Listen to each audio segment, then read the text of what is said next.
Hey everybody, we're back. Birddogs, Bourbon, and the Good Life. We're here today with entrepreneur John Austin. He is the owner of a veterinarian small animal hospital here in Hutchinson, Kansas. The name of that business is Small Animal Hospital. And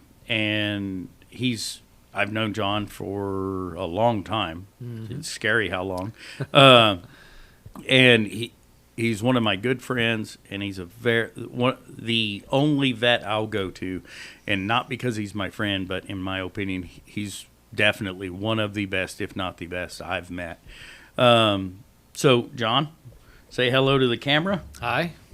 So we'll get back to John here in a minute because the name of the podcast is Birddogs, Bourbon, and the Good Life. And I stumbled across something. I picked this up strictly because it looked cool. It is Axe and the Oak Distillery presents the First Steak. This is a cask strength bourbon whiskey. It's distributed, I've got to read here, 150 years later realized. So it's coming out of Colorado Springs. It's getting the First Steak cask strength bourbon whiskey, referencing back to Colorado Springs and the first stake that was put in the ground when they started the town. It says on the back of here, the First Steak cask strength bourbon has notes of creamy vanilla, caramel glaze, rich oak, and your nose will recognize a fresh leather, cinnamon dust, and honey glaze. So they tell you to enjoy it and share it over stories. And as you guys all know, I've been told I can't try this stuff until we get on camera. So here we go. We're going to see how it is. What did you think of it, John? Oh, it's good. It has a nice flavor. Nice flavor? Yeah. Now let's see how Mr. Picky thinks. Uh-oh. Oh, yeah. Guys, it has that stinking plastic cork again. Oh. But we're going to see how that goes. It does smell good.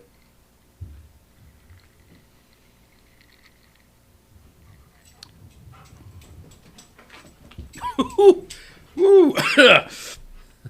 Oh, it's 120 proof. Got a little bite, doesn't it? Well, I took too big of a drink for 120 proof. Wow, that was, whoo.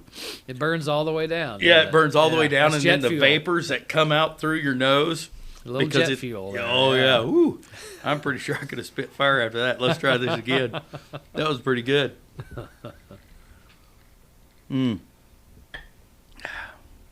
That is good. That is a good flavor. Yeah, it's got a really good flavor. And for a plastic cork, which you guys have heard me rant and rave that it scares me when I get it. It's really good. It's got a real nice flavor, just almost bold, super bold flavor, but it's a really good bourbon. I like it. Steven, that reaction right there is the reason why you have to wait until you get on camera. Fair enough, Carson. Fair enough. So, again, Axel and the Oak Distillery, first cast. This bottle, I noticed as I was reading it, comes out of batch 4, 504 of 1,000 bottles, I'm assuming out of batch 4. And their theme... Fairly new then. Yeah. Their theme of their bottle is, what's your story? So we're going to get into John's story here real quick. John? So I understand I've known you for a long time, mm-hmm. but what made you decide to get into being a veterinarian? Well, obviously I had the luck of growing up watching my dad perform that profession, and from the time I was a little boy, I'd go to work with him, spend time there, got to kind of see how things were around the business. Dad always had he was a solo practitioner just like I am, so he had a relatively small staff, very close-knit family-like environment with the employees that he had. He'd always have a kennel person, a technician to help with the medical things, and then a receptionist, a secretary, for lack of a better term, someone to take care of the phone and the appointments, the scheduling, the payments, those things. And And so, I liked that it was very close-knit, family-oriented. I really excelled in high school and college in the sciences, and so something in the medical field made a lot of sense for me. And I spent time with several of Dad's friends. One was a surgeon, one was a dentist. I spent time with a large animal veterinarian just to see what other parts of veterinary medicine were like. Spent weeks kind of shadowing those guys, helping them, just kind of see what their profession was like. And so had a pretty good feel for that, and just went on into my education through undergraduate in biology. And I guess kind of the spring semester of my junior year, I just woke up one morning, decided, well, I guess I'll go to vet school. It just kind of came to me on its own. I didn't, I'd weighed the pros and cons and weighed the pluses and minuses kind of on a thoughtful basis, but then I just let it kind of simmer, and I just made that choice. And I'm glad I did. I enjoy what I do. I certainly could get paid a lot more if I was in the medical profession. Oh, yeah. Than I do as a veterinarian, but I don't know that I'd want to work with people as much in terms of their health care. I love people. I love the relationships that my clients have with their pets and their families have with their pets. I love the importance and the status that the animals have in those families, those good families that take good care of them. And I can tell you through divorces and death of a spouse and things that happen, sad things that happen in life, that those pets become irreplaceably important in those people's lives during those times. That is their company. That is their person to talk to. It's unbelievable how much of the daily routine for some of these folks is eaten up and taken by the place of that animal. So I know what I do is important emotionally to those people. We've always said that our goal, we're grounded in reality. We don't want to do crazy things. We don't want you to do chemo on your pet or spend millions of dollars, but we want you to do good basic health care, be smart, be responsible, do the things you can do to prevent problems ahead of time, and then deal with the ones that come up in a rational, sensical way that stresses, owner responsibility and then quality of life for the pet, most of all. We don't ever want one of our pets to suffer if it doesn't have to. We want to take care of them until we can't. And we're passionate enough and intelligent enough to realize when we're over our head. If there's a vertical move in the industry that can help, if we can refer a pet or a patient to K-State or to Blue Pearl in Kansas City for some expertise that we don't have, we're happy to do so. I've always known my limitations, and I think that's important in a professional. You're not everything to everybody. You can't be. You just need to do what you do well, and then involve others who do other things well. And if that's possible, we do. If not, then we talk very frankly with our clients about quality of life and not having that pet suffer. Yeah. One of the biggest things that I can tell you through my experiences with working with you, so I'm going to tell the story about how we met, actually. Sure. So my wife and I had just moved into this home that we're in now, and we had a lab. We went around, and there was rat poison in the garage, and we went around and we thought we had it all picked up, put it away, and because the lab was able to go in the garage and outside and all this, but the lab found some rat poison and ate the rat poison. The only way we knew is because we saw the package on the floor, and it happened fairly quickly. Right. And I called you, and I was like, actually, we looked in the paper or in the phone book at that time. That tells you how long ago it was. That tells you how long ago it was. They don't make phone books anymore. No. So we looked in the phone book, and we found you, and you were the only true animal hospital in the area that would take emergency patients. After hours care, yeah. And so I called you. I was like, hey, John. Or, hey, I didn't know you at the time. I was like, hey, this is what he did, blah, blah, blah. And you were honest with us. You were like, well, you dumped some peroxide down his throat, or you can come pay me, and I'll give him a shot. Give him a medic injection, yeah. And then he'll get it all out. He'll get it out both ways. Either way. But I'll leave it up to you what you want to do, whether you want to use peroxide or pay me. And I was like, I'm paying you. So we went up, we paid you, gave him the shot, And we've used you ever since. And the biggest thing that I really like about you compared to other vets we've gone to is you're down to earth. You are a hunter, fisherman, outdoorsman. You love your animals.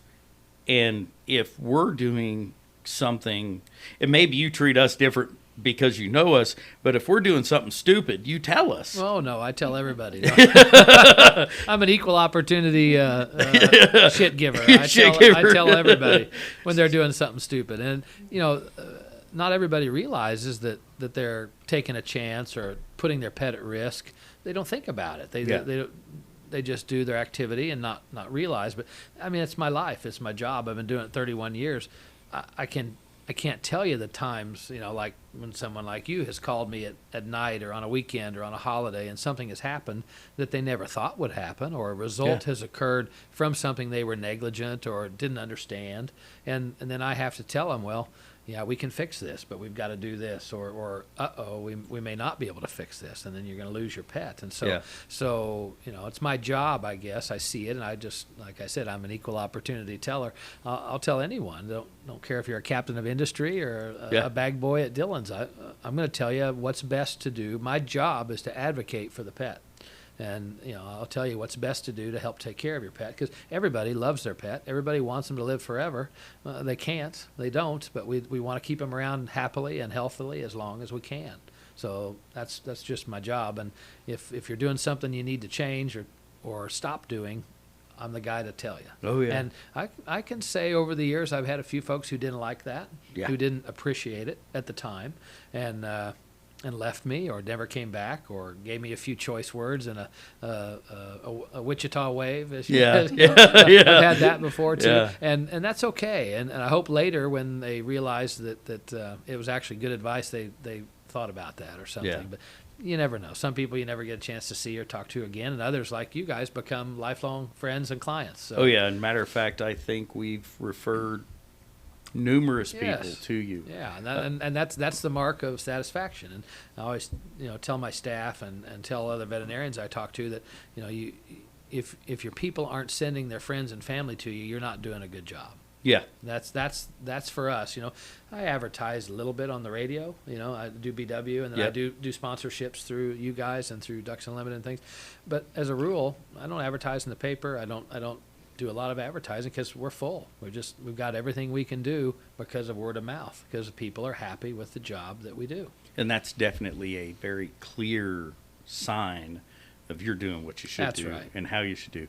So you're so full now that you don't have the capabilities to actually take those late night call-ins anymore unless you're a current. That's right. I've restricted my emergency and weekend holiday care situation to existing current clients. So people that are bringing their pets to me, that are following my medical advice and recommendations in terms of, heartworm prevention, flea and tick control, vaccinations. If you're a current patient and you're doing things the way we want you to do them to help take the best care of your pet, then you've got access to me 24/7. Unless I'm out of town, you'll get me. And that can be 3 a.m, that can be midnight, that can be Tuesday night at 5, whenever. Mm-hmm. So it happens all the time. It does, I'm lucky that I've cultivated a really responsible, good clientele who prioritize their pets and love them, and so I don't get a lot of what I would consider kind of the stupid emergency calls, like my pet got hit by a car because I let him run loose. Most of my people are going to have a fence or a underground wire system or a cable, or they're not going to let their pet just run wild in the city and get run over, because they love them too much. So I'm blessed not to have a lot of what I consider kind of silly or frivolous emergency calls, but when someone calls, it's usually chips are down, it's serious, and it's game time. So the other real good thing I like about you is I can take a picture of a situation, like a cut, laceration. I run hunting dogs. It can happen anytime. Sure. And I can take a picture of that, numerous pictures. Sure. Send them to you and say, is this something I need to deal with now, or can it wait? And you've been doing this long enough that you have the expertise to be able to look at it and go, it'll be fine, clean it up, get the stuff out of it. Yeah. It'll heal second intention. Or, Yep. Or if it's, if we've got a bleeder, we got an artery, then let's get him in and get it taken care of. So you're able to make those decisions on the fly. and ultimately, I know there's several times that you've probably saved me several $1,000s. Sure. Compared to coming in. Yeah. Because you could be a jerk and say, bring him in and pay me just $500 for me showing up or whatever it is. I don't know if it's $500. No, it's not that much. I wish it was. You wish it was. We don't live in that kind of market. No, so. we don't. But we were in Kansas City, it would be. Yeah. We're in rural Hutchinson. Yeah, so amen. It's about 140 for an emergency call these days. So before I move on to the next thing real quick, give a little bit of a shout out for your company, your promo. Say your promo in the mic real quick. Okay. Hutchinson Small Animal Hospital, 61 years of the pets you love being cared for by people who love pets. Now, doesn't that sound like a beautiful radio voice? There you go. I've been doing radio commercials with BW since I came back, 'cause my dad didn't like to do them. He did them, but he didn't like to. And I said, well, gosh, Dad, I'll read them. We can write them together. And, we want to send a message that we want to send. And we sponsored, Dad started with Hod Humiston way back in the 60s, the Pet Patrol, which is a public service opportunity that's our local AM station hosts. And at 10:30 and 4:30, they read off animals who have been lost or found.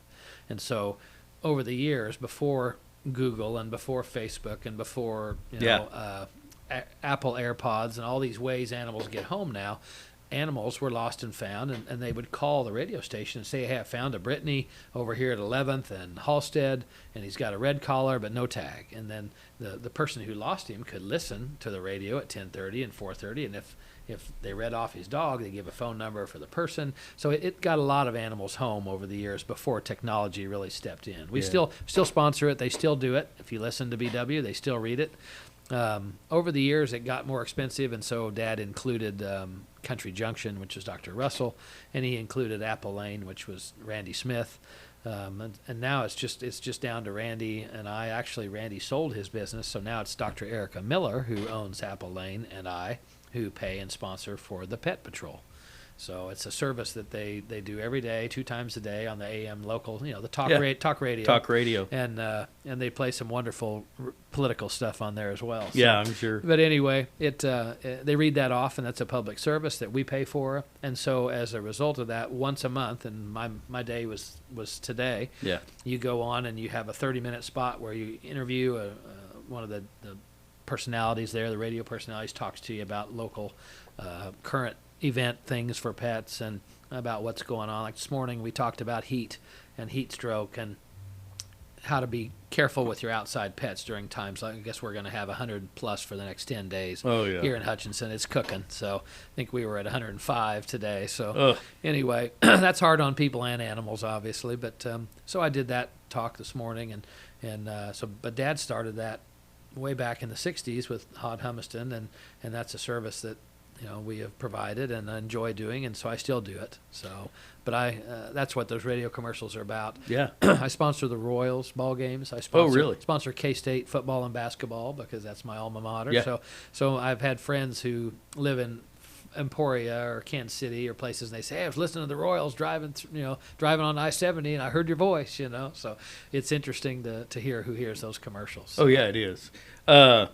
So as we move forward, John was kind enough to come today. He's got a pretty tight schedule. His entrepreneurship and trying to live life at the same time is extremely time consuming. It is. And so we're going to move through the podcast fairly quickly today, and I'm going to just jump right into one thing. It's technically 2 things that I ask every guest. Okay. And because I know you love the outdoors and love the things that you do, I want to hear your funniest hunting and fishing story or your most memorable. Oh, one of the 2. And your most memorable, not or. And. So just take 2 seconds, ponder that, unless you got it right there. I can tell you my most memorable hunting story for sure. I like I said, I grew up with Dad and German Shorthairs and really respected my father. and I was lucky enough to, after I got married, to adopt 2 children. And the oldest boy really took to the outdoors as well. And probably the most memorable hunting situation, I got to take my dad in his late 70s and my youngest son, or my oldest son, Hunter, duck hunting. And it was quite a fun time. Hunter was still too small really to be able to shoot a gun, but he had his pop gun, his cap gun. But Grandpa had his Belgian over under that he shot, and I didn't even take a gun that day. I just ran the decoys and ran the call and just got to take it all in. Had a place to hunt out just east of Sylvia on the Ninneskau River, flooded field with a couple of submerged blinds, and got to carry my dad on my back in my waders because he didn't have waders, and he was a little unsteady on his feet, out to the island blind and put him down, help him get down into the pit. And Hunter, of course, just running circles, all the time, excited. Got the decoy set up and had just kind of one of those magical mornings where the ducks come in really nice. The wind was perfect. The water was perfect. The decoys were perfect. And watched my dad shoot a limit of mixed limit of mallards and green-winged teal. And, even at that age with his health deteriorating, he'd had prostate cancer and he'd had thyroid cancer and hips and knees, both, all 4 replaced. That's why he was unsteady walking. He still just was bulletproof with that Belgian over under. He just was dead on and got those ducks down, and that was so fun to get out and retrieve them. And Hunter, of course, was so excited to see all the action. And so it was a 3-generation hunt. It's the only one that we ever got to go on with Grandpa, so it was a pretty special time. My little guy was too little at the time to go. It was a cold morning, and so I wished Fisher could have gotten to enjoy that too. Yeah. But Hunter and I got to do a neat duck hunt with a boom paw. That's what my boys called my dad, was boom paw. So Boom paw. Boom paw, yeah. Anyway, so that's probably my most memorable hunt. Gosh, funny ones I've had.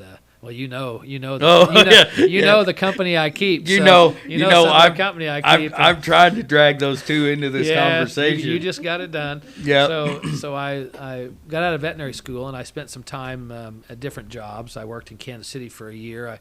I worked in Colorado for a year, and then I did 2 years in Branson, Missouri. And when I was there, it was the early 90s, and cell phones were becoming smaller and more capable to be purchased by individuals. And as a veterinarian on call, young veterinarian on call, I needed a cell phone. Yeah. And so I went to the local store, which was manned by 2 gentlemen. The company was Alltel, which later became Verizon, one of the biggest national carriers there are. But locally there in Missouri, they were Alltel at the time. And I bought a cell phone from a guy. And I found out that he was a local. He was born and raised. He was a Branson Pirate. That was their high school team, with the Pirates. And he was a neat guy. His parents had a trout lodge on Taneycomo.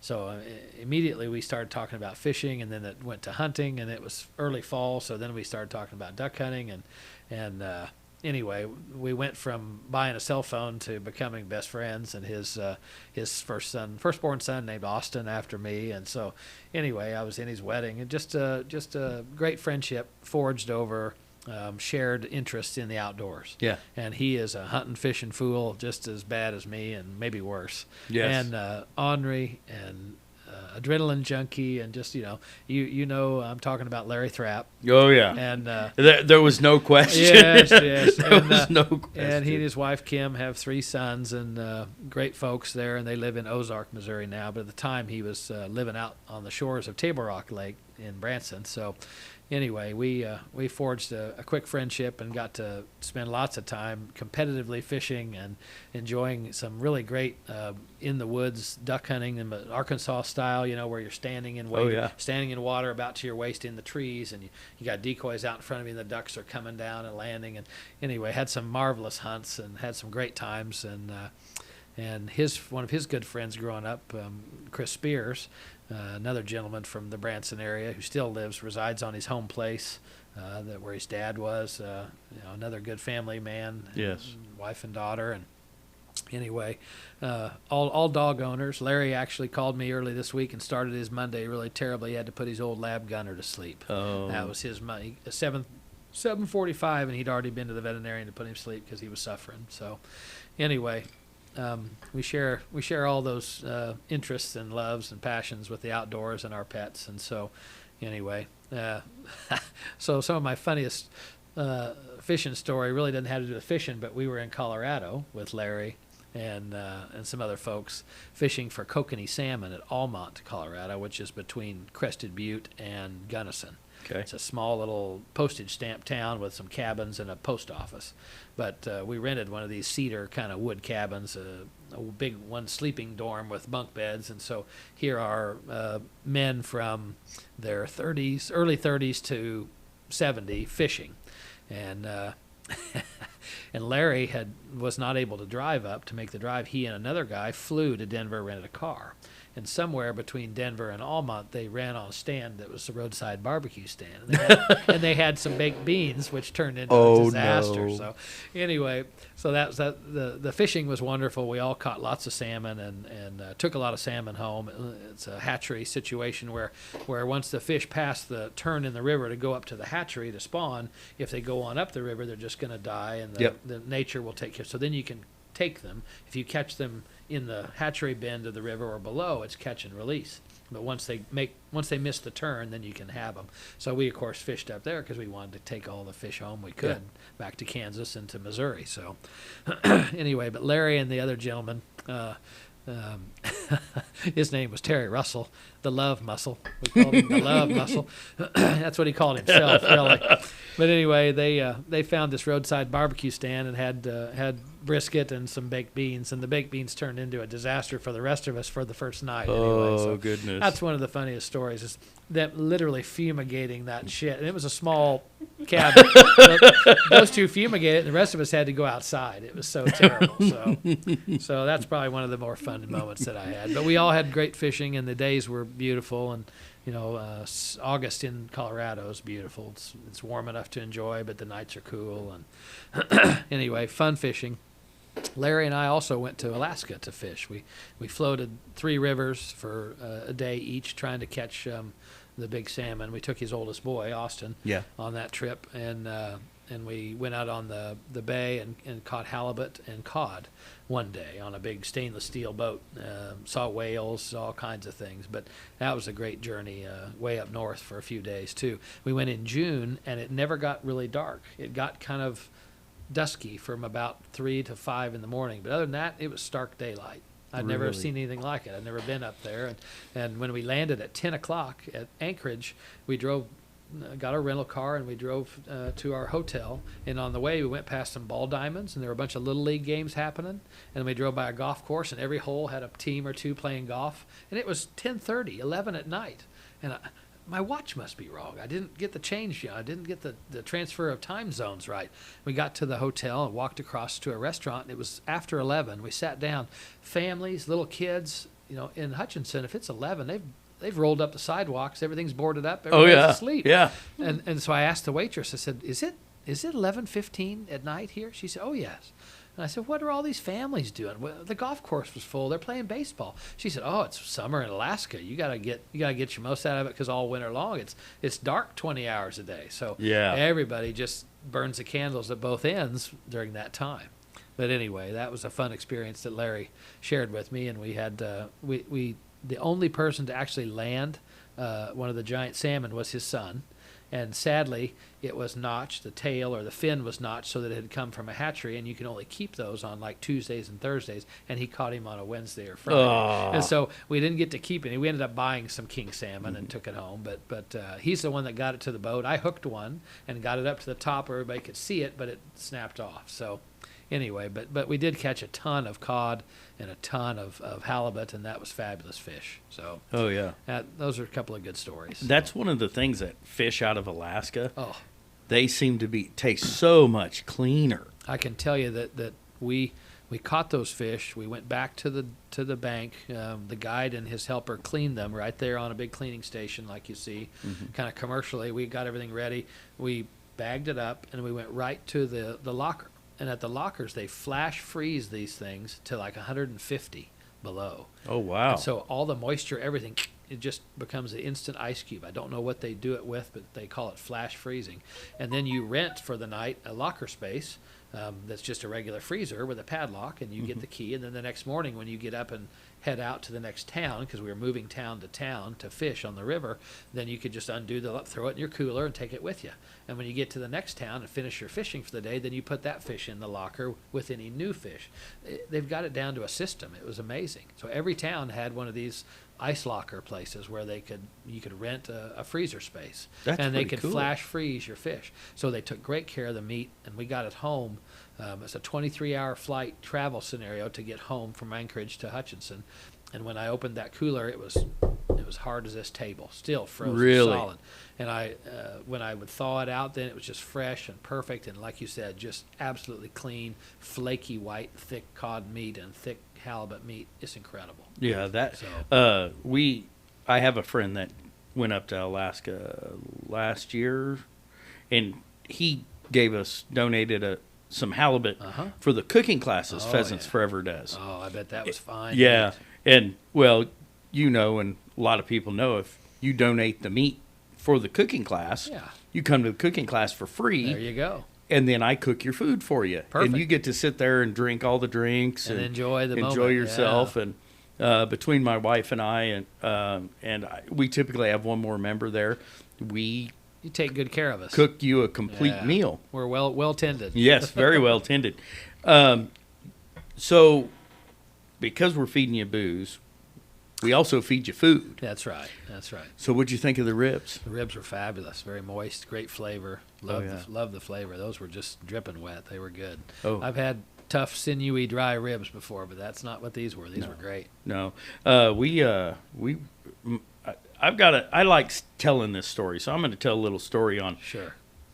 And I think our listeners, if you've listened much, you've probably heard this story before. But so you had Jessica's hands down rub on the ribs today. Yeah. And the story behind this, and the reason I like to tell it, is there's a lot of people that maybe think you can't do something or whatever it is. And so all our other rubs were put together with a combination of my wife and I working together to develop a rub. Well, the first rub we put together was sweet and spicy.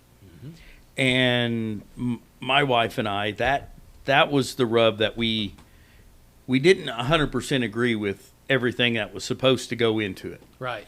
And so If you did, you wouldn't be normal. Yes, exactly.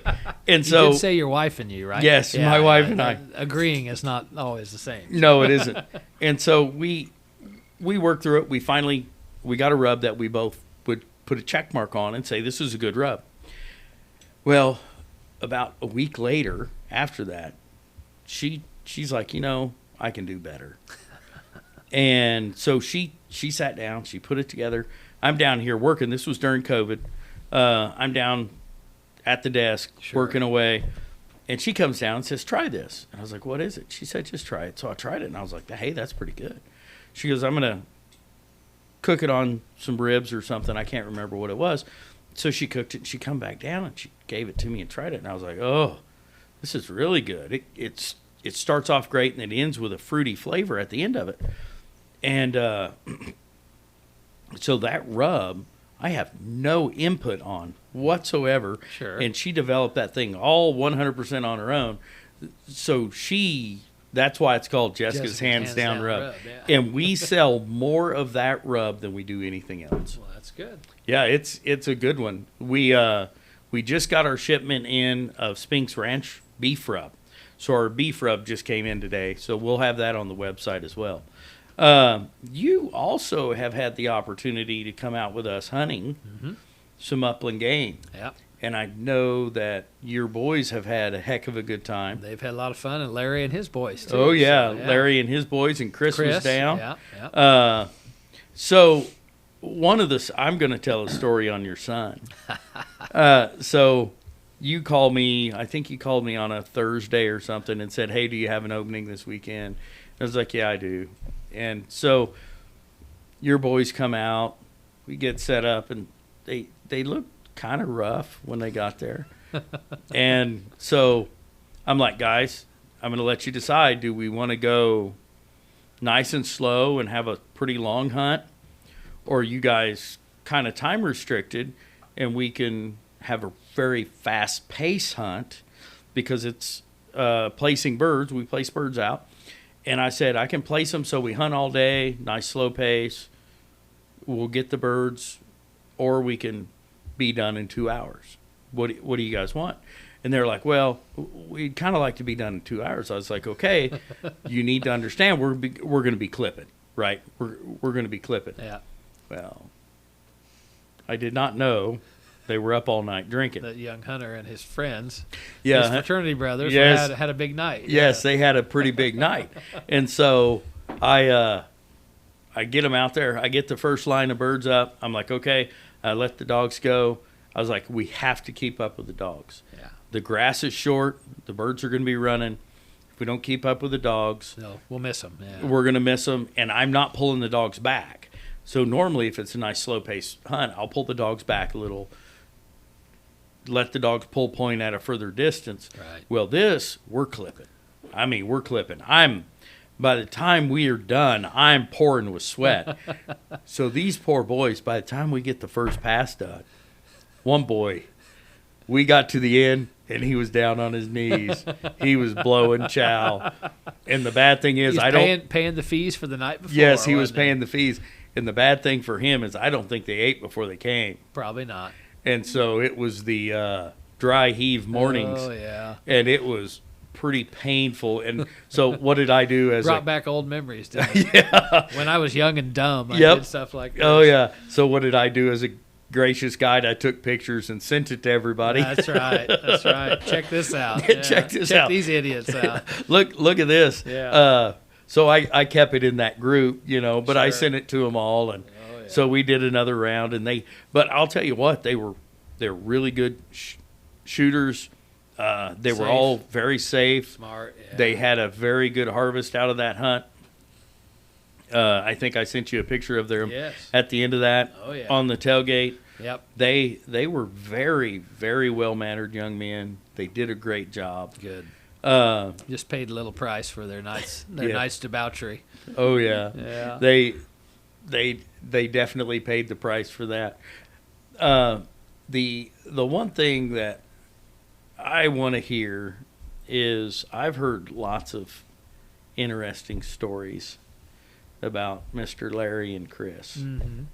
So think about a funny experience. So so Larry and Chris, I know did you ever go upriver with them when they have the boat full of stuff on, what was that river? Well, up Bull Creek they call Bull it. Creek, yeah. When it was iced over. Yeah. Yeah, we've done that several times. We've used poor judgment on many a time. Yes. in pursuit of ducks. In usually. pursuit of ducks. Yeah, or fish or Yeah. trout. Yeah. Well, as you do when you're got that youthful thirst, and you want to shoot a limit of birds. We've done all that, and there's been times when it's been very cold. Yep. And the main body of Taneycomo that runs the flow out from under Table Rock Dam will not freeze. I mean, it doesn't matter if it's 20 below. The banks might have the ice around them, but the main flow that's moving and already 34 degrees coming out of the bottom of that big reservoir, it never freezes. But the ancillary creeks like Bull Creek and others that pour into it, they'll freeze clear across. And you couldn't walk on them, but they'll have a skiff of ice on them.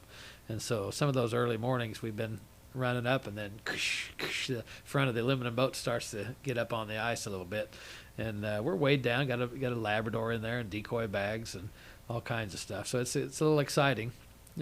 Can make your adrenaline go up, because I'm thinking, can I make the swim from here to the bank wearing all the clothes I'm wearing? Will I be able to get out of my waders and get over there before I freeze to death? But luckily we've never had anything anything untoward happen. We did knock a propeller off once and have to oar over to the side, but most of the time when you're out in that little river valley, there's cell coverage, so you're not completely left alone. Yeah.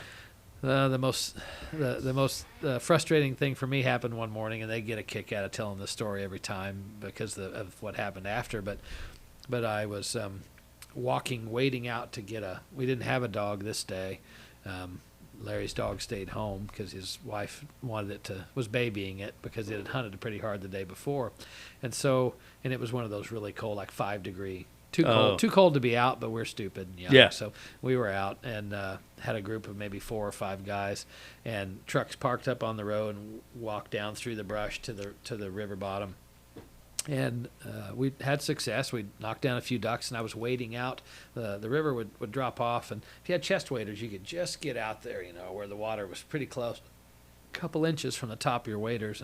And I went out there to get a duck, and was, of course, carrying my 870 because you never know if that duck might be just wounded. You don't want to let it get away or whatever. So I'm carrying my gun and wading out, and I hooked my toe in the mud, kind of soft bottom mud, on a root. And so I stumbled and dropped my 870. And so I'm in, 4.5 feet of water, wearing chest waders, and my gun's down in the mud. And my hunt's over for the day. But I don't want to lose my gun. No. And so they're up on the bank laughing, and, just, you can imagine how Chris and Larry Oh, yeah, enjoy just that. razzing and you. what are you going to do, And I think, I'm not leaving this gun, and I didn't move. I just froze because I knew I could just, and I'm feeling around with my foot, trying to hook it, trying to get it, where I could get it up to my hand, and it gotten stuck in the mud. It just wasn't going to happen. So I just, said a few choice swear words, took a big breath, and just submerged and to get my hand in the mud and get the gun. And so I'm completely soaked. Water's flooded into my waders. I mean, it is bitter cold. The air is bitter cold. The water was warmer than the air. Yeah. And I turned around and beelined up to the bank, gave him the duck, and took my gun and just stripped off my coat because it just immediately turned to an ice cube, a camouflage ice cube, and got the keys to Larry's truck from him and just went. And you came down along this riverbank on a trail, kind of a winding trail. I made a straight line, just breaking trees, breaking little limbs of trees, straight up the hill to as fast as I could go to the truck because I was really cold. Never been that cold ever before or since in my life, and got to the truck, got it started. And got it unlocked and started, and then just started stripping down. And it's early in the day. It's light, but it's not very light yet. And this is a public road that we're parked on and accessing this public ground. And they tell the story that when I was going through the trees, breaking limbs, and because I was really cold, I didn't even realize it, but they said it sounded like a bull moose, because I was breathing hard. Oh, yeah. And breaking limbs, and they said it sounded like a moose in heat or a bear going through the woods. They made so much fun of me, but I got up there and of course stripped off my waders and then my undershirts and everything because it's all just soaking wet. Yeah. It's no good to me. And I crawled up in the car in just my skivvies and sat there till the heat, shaking. And so I fogged up the inside of the car, and along comes the truck, in 5 or 10 minutes. So it's getting a little lighter, but still pretty hazy. And he pulls up and looks in there, and there I am with no shirt on, looking like I'm naked probably. And the windows are all steamed up, and so who knows what they thought, but that added to the fun for the rest of the guys because I scared some guys off. They peeled off because they thought there might have been some crazy stuff going on in that truck. Freaky stuff going on in that truck, and they took off. They didn't want to be down there in that part of the town. So anyway, that's another hunting story that they get a lot of mileage razzing me about. Oh, yeah. And, it's just a matter of I wasn't going to give up that gun. No. It was my gun. So anyway, I had no choice but to go swimming for it on a 5-degree morning. So they stayed down and hunted for another hour or so till things kind of shut down. Then they came up, and I just sat there with no clothes on in the truck, idling in the heat. And then I put all my frozen wader just in the bed of the truck. It's all a big frozen ice cube. Took it home, put it inside, it thawed out, put it in the dryer, and we hunted again the next day. Everything was fine, but oh my gosh, I've never been so cold ever before or since. I can't imagine doing that. A 5-degree day, bird hunting. Yes. With a 10-mile-an-hour wind is a beautiful day. Yeah. But it's cold. Yeah. Right? And then you're hunting into the wind. It's crisp, man. But I can't imagine being wet. Yeah, everything was wet. You would have been.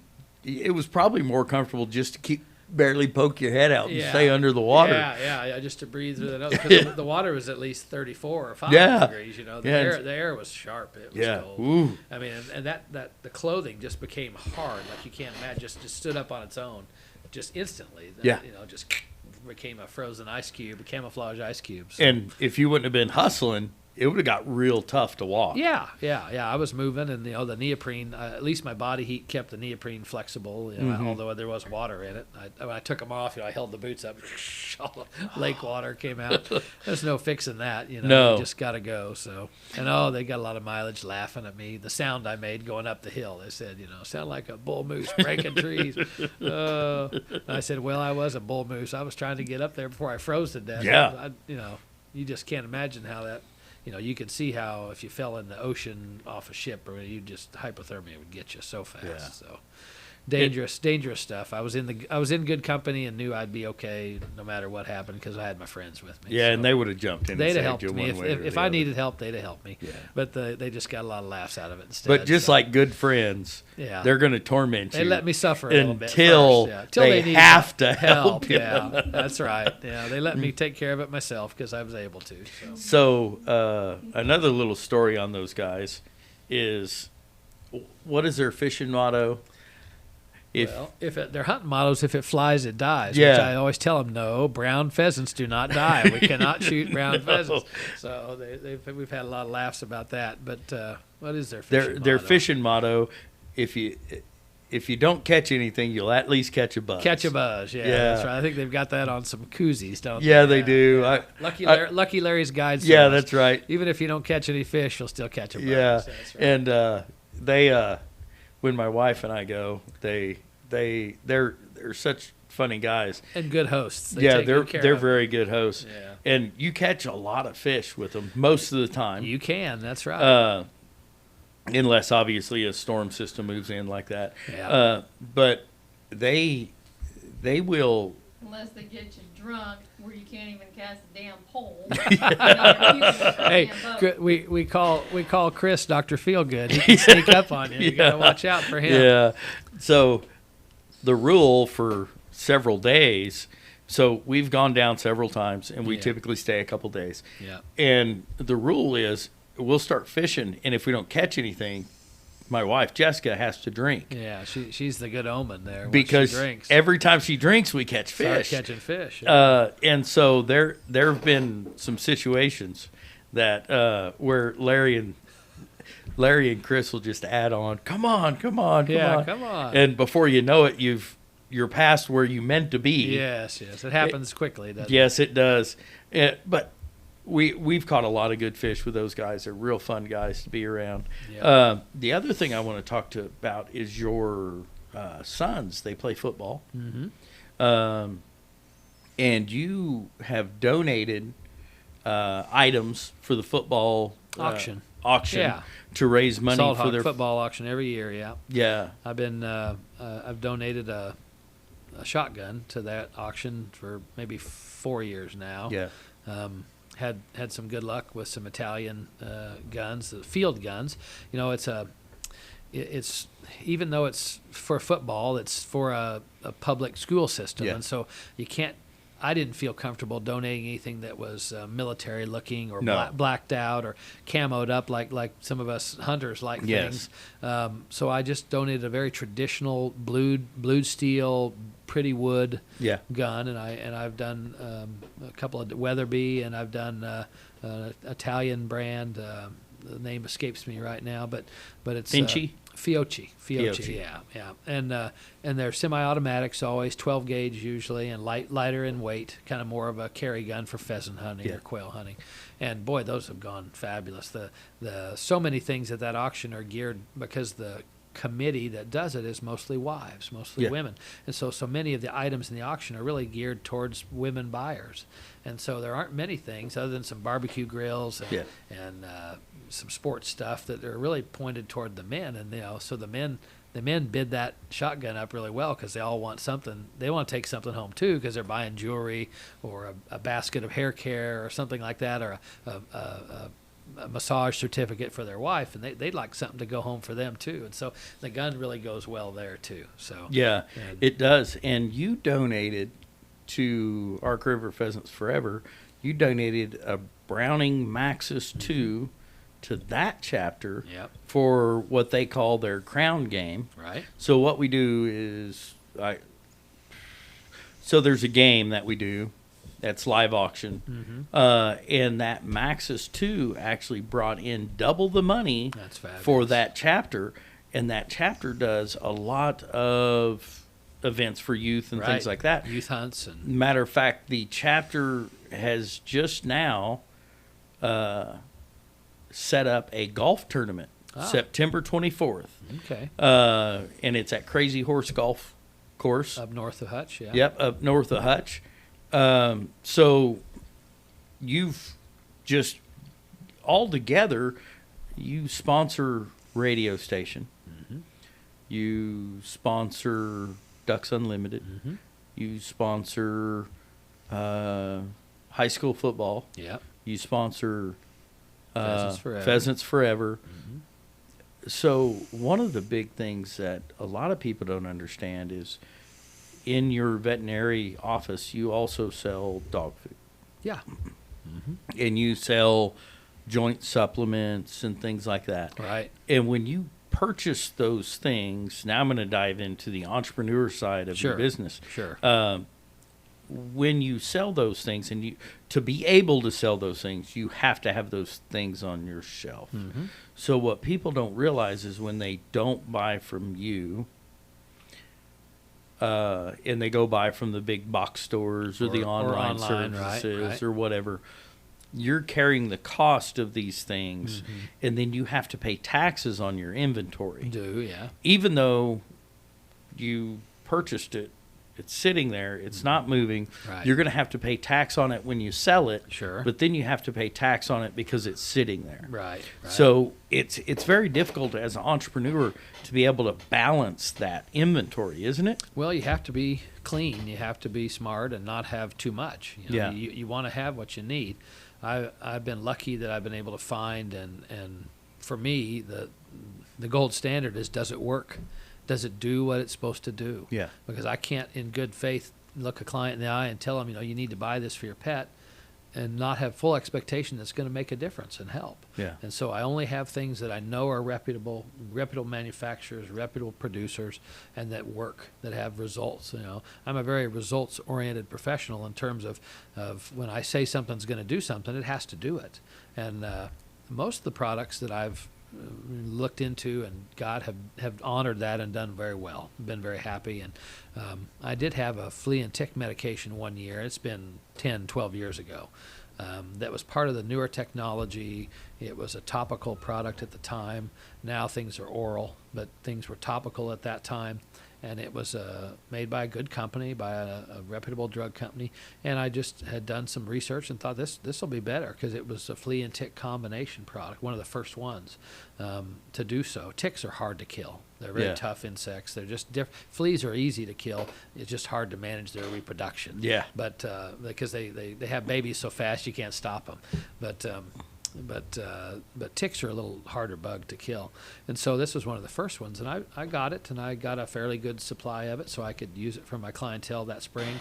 And I started in February and March when we warmed up with ticks coming. Started getting it out there in the public and using it. And pretty quickly, in 2 months, 60, 70 days, it became apparent that it wasn't killing the ticks like it had promised. And so the ticks were living long enough to not only draw blood meal and reproduce, but to drop off and reproduce in the house. Or to drop off and then get on a human host in the house. So dogs who go outside in the yard or in the woods and the weeds and roam and then pick up these parasites, you've got to have a product that's got quick kill capability so that it kills them before the tick feeds and drops off. That's when the females will engorge, drop off, and then lay gajillion eggs, Then the males will just move around and find females to breed with while they're taking their blood meal. And so real quick, just because it's on my mind, and Sure. I've got a little tiny mind. Sure. So with that being said, I'm sure there's someone out in the audience going, hey, this is good info. So what would he suggest as a good quick kill medication? Bravecto oral lasts for 90 days, nukes every flea and tick, takes care of them. Quick kill product happens before they can reproduce. Really, they get on. I've pulled dead dry ticks out of my patients who the ticks got on, they attached, and then they got killed before they could even feed and engorge. So that's the most important thing, is that with fleas, you stop them before they reproduce, and with ticks, you stop them before they can engorge and drop off and reproduce. So, and get into the home where they could then get on the person. So, Yeah. When I started in '91 as a veterinarian, we had mostly local ticks, and they weren't very reactive. Their bites weren't reactive, and they certainly didn't carry disease much. You heard about Lyme disease a lot in Massachusetts, Massachusetts, and that's where people and animals would get Lyme. Well, now, because of cattle movement from Mexico, because of modernization and travel of deer and everything else, now we see Ehrlichia, we see Babesia, we see Rocky Mountain spotted fever, and we see Lyme disease all here in Kansas. Those things were non-existent in Kansas as a rule when I graduated in '91. So 31 years later, we see it all. And we do blood tests for all those. We've diagnosed, four dogs, 2 cats, and then today a 5th dog with Ehrlichia this year. And Ehrlichia creates an illness in pets. It would create an illness in us if the tick bit us. The tick has to stay attached to you for roughly 8 to 12 hours to transmit that disease to you. When the tick attaches, it starts to draw blood, and we clot that hole and block them from drawing blood. That's our protection. It's no more blood for you. So they pump their saliva and their stomach ingesta, which has anticoagulants, into us to open that hole and allow them to continue feeding. In that stomach ingesta is not only the anticoagulant, but also some disease agents. That's where the rickettsial diseases, that's how they get into us. And those things, and those things can create disease, and then the rest of the saliva and product, the anticoagulant, creates an allergic reaction in us. So if you've had a tick in the last couple of years, you get a red mark. You get a spot. Yeah. And it'll be fairly big sometimes, and it itches like a mother. Yeah. And keeps itching. So for days it'll itch. When you pull the tick out, it still itches. And so that's that allergic reactivity. That's that reactivity to the bite. And then if you're not careful, or you let a tick be on too long, then you can end up with Rocky Mountain spotted fever, Lyme's, Ehrlichia, Babesia, one of these diseases. So you got to be careful. That's for us outdoorsmen. Yeah. I wish they made a product like Bravecto for us. Why I don't know why they don't. Well, Consider they've got people. they've got that spray you can spray on your clothes beforehand. Right. And then you let it dry, and then you put it on. It's supposed to kind of tick proof them. I don't remember what it's yeah, called. it's, I know what you're talking about. I don't know. I'm not going to worry about it right now. No. But you were talking that so you had that one medication that wasn't working right. And then you move forward. Yep, and I had to send it back, and I haven't done that before ever. I've never had to return it, but I called the representative, said this isn't working. It's not doing what you said it would do. My clients are having troubles. We're going to risk patients and people. I can't do it. So come get it all.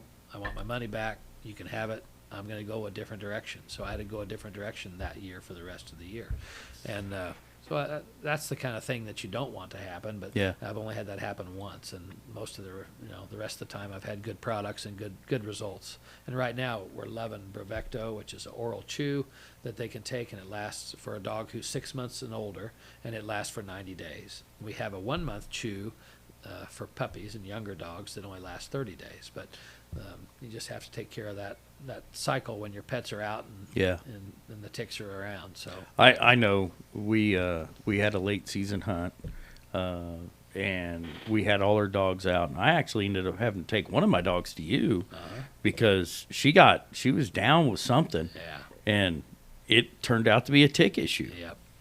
So it's a pretty serious deal. It's a reality. Yep. In Hutchinson, Kansas, in our area, it's definitely a reality. We just have lots of ticks. We're in this river valley, and we have lots of deer, and the deer move the ticks around. So. Yeah. Yeah, and the one thing I've noticed, speaking of deer, is 20 years ago, there were areas that didn't have poison ivy. Right. And then as the deer moved in, have you noticed how much more poison ivy we get? Eat and defecate the seeds. Yeah, so they'll eat the poison ivy 2 miles away and bring it into this other property and drop it. Yeah. And then it's almost impossible possible to get rid of. That is a noxious weed. It's impervious. Yes. Terrible. It's horrible to try to get rid of. Yeah. Well, because John's is time limited today, and he has plans with his significant other, and I don't want to face that. Neither do I. And neither does John. We're going to wrap her up pretty early tonight. John, thank you for coming. My pleasure. I'm going to give you one more shout out to everybody. Look in the camera. Sure. Give a little promo for your business, You and bet. then I'll end the podcast like I normally do. You bet. Well, the business is Hutchinson Small Animal Hospital. We've been doing it for 61 years here at 1201 East 30th in Hutchinson. You can reach us through, we have a Facebook site. We have an email at hutchinsonsmallanimalhospital@yahoo.net. We also have the telephone that's been ringing for 61 years, 620-665-8743. And we love good clients who prioritize and take good care of their patients. So we'd love to help. I'm becoming like you said, almost loaded full with Yeah. clients. I'd love to hire a young veterinarian. Let's talk about that for a sec. They're hard to come by these days. Veterinary schools for the last 15, 20 years have been graduating mostly young ladies. About 85% of the graduates are young women. And we find that they like to, they want to be moms and they have other priorities in their lives with their careers. And so there aren't as many available veterinarians to work as there would be if there were more men. So struggle a little bit. There's a lot of great lady veterinarians. I don't mean to sound like there's a problem with them, but they just obviously they want to be moms and do other things. So which is great, but it's hard to find help in a rural small town. So I don't have the big city glamour to bring in a new graduate very much. So I hope to find someone maybe from Hutchinson. I've got 6 young people who've mentored with me who have become veterinarians. I hope one of them will want to come back to their hometown and maybe buy this old man out someday. So who knows? So just to let you guys know, he's dropped a hint. So let me, I'm going to look into the camera because this is pretty important to me in a lot of different ways. So John grew up as his dad being a veterinarian. Mm-hmm. John has the experience to take a veterinarian student and nurture them up to make them the same quality of veterinarian that he is. Yeah. And if you're somewhere out there in the U.S. and you would like to possibly one day have the opportunity to own a veterinarian clinic that is already maxed out with patients, this might be an opportunity for you to come and mentor with a veterinarian clinic that's been open for 60 plus years with a second generation vet that knows all the new and old tricks that go along with it. I would, if you're out there and you're looking, John doesn't care if you're female or male. No. John was just referencing. If you want to work. Yes, if you want to work. If you want to work, that's the important thing. If you are committed to the thing, if you're willing to put in that 5-day a week, and he's a hospital, so there are the emergency phone calls. Night calls, weekend holidays. I've been doing it for 31 years. Yeah. So And I wouldn't ask anyone to do anything that I'm not doing. So. Amen. And the good thing is if you get in early enough, he can mentor you and you guys can share the load. Yeah. I'm sure that's kind of what he's thinking. That's my hope, yeah. And ultimately, you get customers like me that have 7 dogs. And John, I would wager that 85 to 90% of our clients have multiple pets. Yes. And some like you 6 and 7. Yeah, but keep in mind, I joke. I've got employees. I only have employees, and I have 2 guard officers that take care of the guarding of the property, and then I have 3 hunting guides, and then currently I have 2 interns that are getting ready to become hunting learn guides, the hunting guide business. So that's the joke I say, but I don't really have 7 dogs. I have 7 employees that I have to feed and water. And feed take and care water. Of, yes. So I'm going to go back to John, but out there, guys, if you're really looking for a fantastic opportunity in a very gracious town, and to be a veterinarian, this would be a fantastic opportunity, especially if you're a male or female that would really enjoy the outdoors, because a lot of his clients are outdoors people. But go ahead and finish your Yeah. hoorah. You bet. Thanks for that, and certainly someone that wanted to come and raise their family in a safe, good, clean environment. Yeah, we don't have any shooting deaths here. No, we don't get shooting. There's nobody. They wouldn't make it out of the parking lot. No, they wouldn't. Too many guys like us Yes. driving around with guns in the Yes. truck always. Yes. So yeah, the bad guys know they're not very safe here. There's too many good guys. So. Let's call Hutchinson Little Texas. Well, that's right. There you go. We're pretty safe here. Yes, so. we're very safe. But we all love our families, and we'd protect them Yes. with anything. We'd give our lives to take care of our families. So anyway, but it's a great place to raise kids, and good school systems, and lots of opportunities educationally. Our local high school has does the honors program and the baccalaureate program through international education. So lots of wonderful opportunities for good students here, and a great place to raise kids and play golf and hunt and fish. Oh yeah. And play basketball, play football. We won the state championship 7 times. So lots of support from the community. It's a great place to be. Yes, So, it is. Yeah, not a lot of late night party life for No. someone like that, but a lot of family life. So, Lots of family yeah, life. yeah. So, anything else you want to say about your business, No, John? give me a call, 620-665-8743. We'll help you out. Do what we can do. They also have a website, Small Animal Hospital. If you Google Small Animal Hospital, Hutchinson, Kansas, you'll find him. Yep. Phone number, address, email, anything you want to do. If you just want to find his email and drop him a resume, I'm pretty sure he'd look at it. Sure, you bet. As I always end my podcast, remember, shop American made, shop your local businesses. Those local businesses, as John has clearly pointed out, is who donates to our local fundraisers, your softball team, your baseball team, your football team, the young girl going to dance class, the young boy going off to softball, or the girl going off to softball, or whatever your kids are into. Mm-hmm. These are the businesses you're going to come ask for donations. And if you don't support them and you don't buy goods from them, they're not going to be able to continue to support. So keep that in mind when you start to shop. Get away from the Amazons, get away from the online stores, get away from the big bulk stores. Start shopping local, and you're supporting that mom and pop to support their kids and to grow and possibly make America better. So always shop American made first. Thank you, guys. Look forward to talking to you again. We will have John Austin on again. Unfortunately, tonight his time was a little restricted, so we're going to let him go early. Thanks. Look forward to seeing you again.